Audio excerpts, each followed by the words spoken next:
ပတ်တော့ဘုရားပြီးတော့သောစကားနာကြအောင်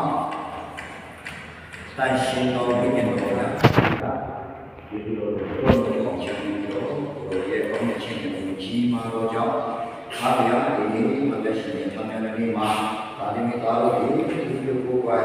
ကတော့တော့ရှိသေးတာရှိတော့ဆုံးဝဲကိုပြောတာမှာလေတိုင်ရှင်တော်ဘုရားတော်ရောက်စီတိုင်းကိုနားလည်နိုင်တဲ့ဉာဏ်တွေကိုပေးတာပါယေရှုခရစ်တော်နာမအမိပြုပြီးဆုတောင်းစကားနာမတာပါရရှင်အာမင်ဒီနေ့ကောင်းစဉ်ကတော့တစ္ဆာရှိပါနော်ကောင်းစဉ်ကတစ္ဆာရှိပါအစပြုချက်ပိုင်း39ခုမြောက်သောစာလပိုင်ငယ်3နဲ့4ကိုအတူတူဖတ်ကြမယ်39ခုမြောက်သောစာလပိုင်ငယ်3နဲ့4ကိုဒါမှဒီလိုဖတ်ကြမယ်